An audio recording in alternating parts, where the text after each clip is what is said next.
Mega power star Ram Charan కథానాయకుడిగా నటించిన వినయ విధేయరామ చిత్రం కోసం అభిమానులు ఎంతగానో ఎదురు చూస్తున్నారు.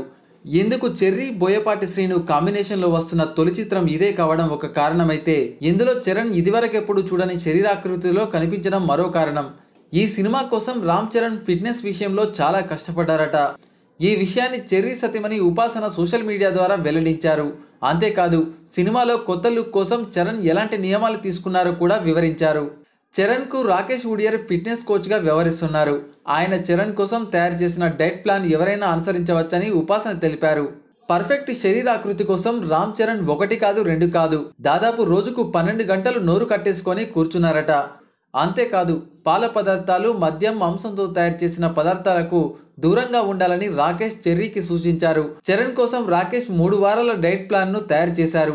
అయితే ఈ డైట్ ను 45 రోజుల పాటు అనుసరిస్తే అద్భుతమైన ఫలితాలు ఉంటాయని అంటున్నారు రాకేష్. ఈ టిప్స్ ని రామ్ చరణ్ పాటించి అద్భుతమైన ఫలితాలను సాధించాడని అంటున్నారు. తన శరీరమే తనకు దేవాలయంతో సమానమని అంటున్నారు రామ్ చరణ్. అందుకే ఉపాసనకు చెందిన బీ పాజిటివ్ మ్యాగజైన్ లో టీనేజర్ల కోసం ఫిట్నెస్ టిప్స్ ని కూడా చెప్పారు రామ్ చరణ్. మ్యాగజైన్ కి ఇచ్చిన ఇంటర్వ్యూకు మంచి స్పందన వస్తుంది. ఇప్పటికే చాలా మంది ఈ డైట్ ను ఫాలో అవుతున్నట్లు కామెంట్ పెడుతున్నారు. మొత్తంగా ఈ చిత్రం కోసం రామ్ చరణ్ చాలా కష్టపడ్డాడని చెబుతుంది ఉపాసన.